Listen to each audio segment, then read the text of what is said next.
대한민국의 임차인 같은 경우는 또 마찬가지로 인도면허 신청을 했을 때는 인도면허 신청 자체가 기각이 될 수가 있다는 거. 대한민국의 임차인이라고 하더라도 확정일자를 받아서 배당 요구 신청을 했을 수가 있잖아요. 그 배당 요구 신청을 하게 된다라고 하면은 그 사람이 배당받는 그 기일 이후에 인도면허 결정문이 나오기 때문에 그런 사건들 같은 경우는 명도 절차가 좀 딜레이가 될 수가 있다는 걸 생각해서 투자하실 필요가 있다는 점 기억하시면 좋을 것 같아요.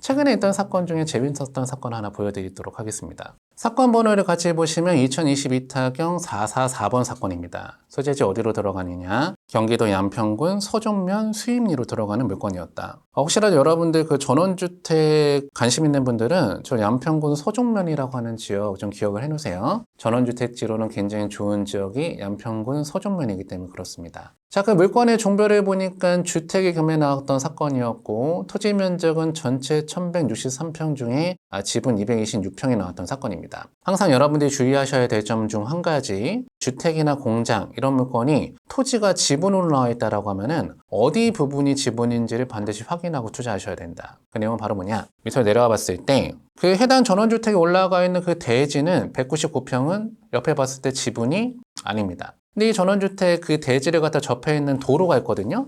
그 도로에 대한 지분을 갖고 있는 사건이라는 겁니다. 해당 물건은 지분 경매라는 게 아니라 그 전원주택에 올라가 있는 대지는 그대로 나온 거고 그 앞에 붙어있는 도로, 사용할 수 있는 권리가 있어야 되잖아요. 그 도로에 대한 지분을 갖고 있는 물건이었기 때문에 하자가 있는 물건이 아니었었다는 거죠. 자, 그 다음에 건물 면적을 보니까 건물 면적은 몇 평 정도 되는 물건이었는가? 건물 면적은 57.8평 정도 되는 물건이 최초의 감정 가격 4억 5천만 원 정도 나왔다가 두 번 유찰돼서 3억 5천100만 원에 낙찰됐던 사건입니다. 일단 해당 물건은 전원주택지로서 위치가 좋았는지 안 좋았는지 위치를 먼저 같이 보도록 하겠습니다. 자, 위치를 같이 보시면은 해당 물건이 수인리에 위치하고 있었던 경매 물건이었다. 이 서정면 일대가 전원주택지로서 각광을 받을 수 있었던 이유 중에 하나가 바로 고속도로 개통 때문에 서정면 일대가 전원주택지로서 각광을 많이 받았다. 이렇게 말씀드릴 수가 있습니다.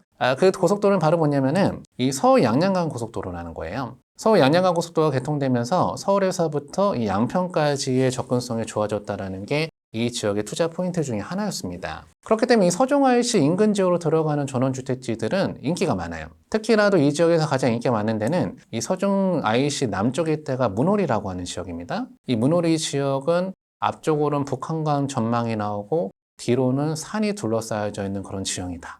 우리가 다른 건 잘 몰라요. 다른 건 잘 몰라도 앞에 강이 흐르고 뒤에 산이 있으면 좋은 땅이다. 이건 다 알아요. 그걸 바로 뭐라고 얘기합니까? 바로 배산임수라고 얘기하죠. 그 배산임수에 대한 지형을 갖고 있는 데가 문호리고 서울하고 접근성이 좋다. 실제로 저 서울 양양간 고속도로를 타고 가게 되면은 강남에서 저 서종 IC까지 30분대면 갈 수가 있습니다. 서울하고 접근성이 좋아진 그런 지역이다 보니까 이 서점 일대의 전원주택지들이 인기가 많아진 이유 중에 하나입니다. 근데 해당 물건이 나와 있는 수인리도요, 접근성이 굉장히 좋은 그런 지역이기 때문에 위치가 괜찮은 물건이다. 그 다음에 이 수인리 일대에는 벽계천이라고 하는 이 계곡물도 흐르고 있는 지역이기 때문에 전반적인 전원주택지로선 입지 요건이 좋은 물건이었다는 거죠. 참 과연 그런 입지 조건이 좋은데 어떠한 전원주택이 나왔던 물건인가? 사진 한번 같이 봐보면 이러한 전원주택 물건이 경매 물건 나왔던 사건입니다. 보니까 채광이 잘 들어올 것처럼 보이고 굉장히 양지 발라 보이죠? 전원주택 굉장히 괜찮아 보입니다. 그 다음에 아까 전에 제가 말씀드렸던 이 도로에 접혀 있죠? 저 도로에 대한 지분을 갖고 있었다라는 그런 물건이라는 거죠.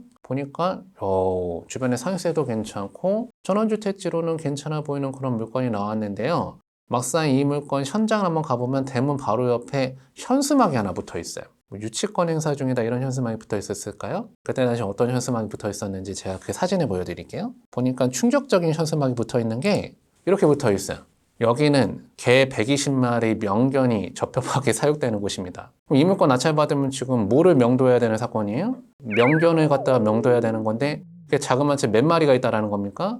120마리. 야, 이거 120마리 명도해서 만약 그 사람 안 찾아가게 되면 지금 120마리 먹여 살리게 생겼어. 이거 유찰할 수 있습니까? 못합니까? 그렇죠? 유찰하기 굉장히 난감한 그런 물건인데 그럼 과연 그 명견이 얼마나 있었던 물건인가? 당시에 그 집행관이 현장 나가면서 내부 사진 찍은 사진이 있거든요. 그 사진 한번 같이 구경해 보도록 하겠습니다. 과연 어떠한 명견이 살고 있었던 물건인가?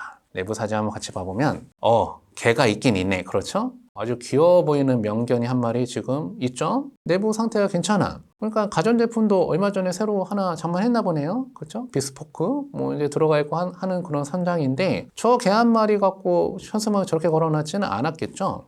나머지 119마리는 어디가 있는가? 해당 그 전원주택은 옆에 조그만 창고가 하나 더 있었는데 그 창고 공간을 어떤 식으로 활용하고 있었는가? 이런 식으로 쓰고 있었던 거예요. 보니까 저게 뭐 하는 공간처럼 보이십니까? 저 공간은 절대로 개를 사랑해서 키우는 공간이 아니에요. 저게 뭐겠습니까? 개를 갖다 이제 불법적으로 이제 번식 위주로 사용하는 개 번식장이죠. 그런 식으로 활용하고 있었던 그런 물건이고 막상 120마리까지 있었던 물건은 아니고요. 약 한 20마리 정도의 강아지들이 있었던 그런 사건이었다. 이 물건 같은 경우는 낙찰받게 된다라고 하면은 저 동물들을 갖다가 보관해야 되는 그런 의무가 생길 수도 있기 때문에 낙찰자들은 그런 부분에 대해서 반드시 생각을 하고 입찰에 들어가야 되는 물건이었었죠. 사실 저런 거는 조금 해결을 원활하게 할 수 있는 그런 방법 중에 하나가 개 번식장으로 사용하고 있었던 물건이니까 약간 그 동물보호연대 이런 데다가 좀 신고를 하게 되면은 그런 것들은 조금 해결할 수 있는 방법이 있지 않았을까라고 생각되는 물건인데요. 저는 일단 이 소유자가 이런 플랜카드를 왜 걸어놓는지 모르겠어.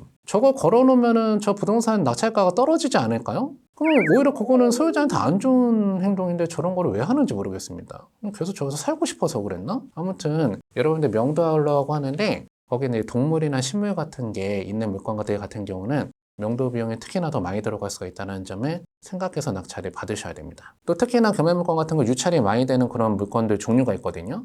또 그런 종류들은 어떤 게 있냐면은 나이트클럽 같은 게 경매물건 나오면은 그런 거 좀 유찰이 많이 됩니다. 나이트클럽이 또 명도가 좀 어렵기 때문에 유찰이 많이 되는 거거든요. 나이트클럽은 왜 유찰이 많이 되냐면은 동물이 있는 것도 아니고 식물이 있는 것도 아니지만 뭐가 있습니까? 깍두기가 있잖아요. 깍두기. 깡패들이 있다 보니까 그런 거 좀 명도 어렵게 느껴지다 보니 그 낙찰 가격이 좀 저렴하게 낙찰되는 거죠. 보통 그러다 보니 그 나이트클럽이 낙찰되는 걸 보면은 동종업계에 계시는 분들이 많이 낙찰들을 받으시더라고요. 또 한 가지 좀 규모가 큰 종교시설 같은 거 있잖아요. 그런 게 경매물건 나오면 그게 좀 명도가 좀 어렵습니다. 그런 것들은 이제 집단행위가 들어오게 된다라고 하면은 명도를 좀 어렵게 진행해야 될 수가 있는 그런 부분이 생길 수가 있기 때문에 대규모 대 종교시설 같은 것들 여러분들 입찰하실 때는 좀 주의해서 입찰하실 필요가 있어요. 제가 예전에 실제로 그 명도를 했을 때 좀 돈이 많이 들어갔었던 명도 중에 하나가 경기도 북부 지역에 소재하고 있었던 가구 공장 단지였는데 그 가구 공단 내 한 건물에 나왔던 물건을 낙찰받았던 사례였습니다. 하필 또 그 건물을 갖고 계셨던 그 분이 그 가구 공단의 회장님이셨던 거예요. 그 간접집행 하나에 딱 잡히다 보니까 그분들이 집단행위를 하면서 데모를 하는 거죠. 데모를 하다 보니까 법원에서는 어떻게 얘기하는가, 이거 이 상태로는 집행을 못하니까 사람들 데모하고 있는 걸 갖다가 피해서 강제집행할 수 있도록 인간 바리게이트를 설치를 해달라. 그때 당시 경호업체를 갖다 선임해갖고 인간 바리게이트 이렇게 만들었어요. 그래갖고 명도를 할 수가 있었던 그런 사례가 또 한 번 있었습니다. 그때 당시 경호 인력을 몇 명을 갖다가 선임했냐면은 200명을 선임했어요. 그럼 그 인건비가 어마어마하게 많이 비쌌겠죠. 그런 식으로 집단행위가 일어날 수가 있는 그런 시설들은 명도 비용이 많이 들어갈 수가 있다는 걸 반드시 생각해서 낙찰을 받으시면 좋을 것 같아요. 자, 그러면 여러분들이 만약에 인도면허 신청을 한다라고 하면은 그 인도면허 대상이 아닌 사람들은 대표적으로 어떤 사람이 있는가? 그 대표적인 사람들만 간단하게 말씀드리고 넘어가면은 동그라미 3번에 보시면 유치권자나 법전지상권자 및 양수인 이렇게 되어 있죠. 유치권자 같은 경우는 그 공사대금을 받기 전까지는 적법하게 점유할 수 있는 권리가 있는 사람들이죠. 그런 유치권자들한테는 인도면허 신청을 하신다라고 하더라도 그 신청 자체가 기각이 될 수가 있습니다. 적법하게 점유할 수가 있는 유치권자들은 인도면허 신청이 안 될 수가 있다는 거 기억하시면 좋을 것 같고, 그 다음에 또 대표적인 사람은 대학력 있는 임차인입니다. 대학력 있는 임차인 같은 경우는 또 마찬가지로 인도면허 신청을 했을 때는 인도면허 신청 자체가 기각이 될 수가 있다는 거. 대학력 있는 임차인이라고 하더라도 확정일자를 받아서 배당 요구 신청을 했을 수가 있잖아요. 배당 요구 신청을 하게 된다라고 하면은 그 사람이 배당받는 그 기일 이후에 인도면허 결정문이 나오기 때문에 그런 사건들 같은 경우는 명도 절차가 좀 딜레이가 될 수가 있다는 걸 생각해서 투자하실 필요가 있다는 점 기억하시면 좋을 것 같아요. 그럼 여러분들이 인도면허 신청을 하시는 그 절차는 어떻게 되는 건가? 여러분들이 인도면허 신청서를 제출하시게 된다라고 하면은 2주 안에 결정문이 나온다고 말씀드렸죠. 그게 이제 송달이 되게 된다라고 하면은 강제집행 신청을 할 수가 있다. 근데 이 송달이라고 하는 게 의도적으로 상대방이 송달을 안 받을 수도 있잖아요. 옛날에 이게 그 일반 송달 갔다가 야간 송달 갔다가 특별 송달 갔다가 공식 송달 갔다 이렇게 가다 보니까 송달이 굉장히 딜레이가 됐는데 요즘 법원에서는 거의 대부분이 2번 정도 송달 보내봤는데 이 사람이 악의적으로 송달 안 받는다라고 하면은 바로 공식 송달로 옮겨주는 법원들이 많이 생겼습니다. 옛날보다는 송달이 지체되는 그런 일들이 많이 줄어들었다는 거 여러분들 기억하시면 좋을 것 같아요. 여러분들 이렇게 송달 증명원이 그 사람한테 도달되게 되면은 여러분들 집행관 사무실 가셔갖고 집행 비용을 갖다가 예납을 하게 되고요. 그 다음에 그 계고장을 갖다 붙이러 가게 됩니다. 그 다음에 이제 계고일이 지정돼서 그 해당 그 부동산에 계고장이 붙게 되어 있습니다. 그나마 예전에는 강제입행할 때 계고장 안 붙이고 강제입행했던 그런 시절이 있었거든요. 예전에는 점유하고 있던 사람들이 강제입행을 언제 당하는지 몰랐어요. 예전에는 조금 비신사적이었던 것 중에 하나가 그 사람이 이제 자고 있는데 문을 따서 강제입행하러 들어가는 경우도 막 있고 했었거든요. 좀 비신사적이다. 그러다 보니까 이제 계고장이라고 하는 제도가 생겨갖고 요즘 그 점유하고 있는 사람들은 언제 강제입행 당하는지 다 알고 있습니다. 그 계고장을 붙이고 그 다음에 강제입행 기일이 잡혀갖고 강제입행을 실시하게 된다는 점 여러분들이 알아두시면 좋을 것 같아요.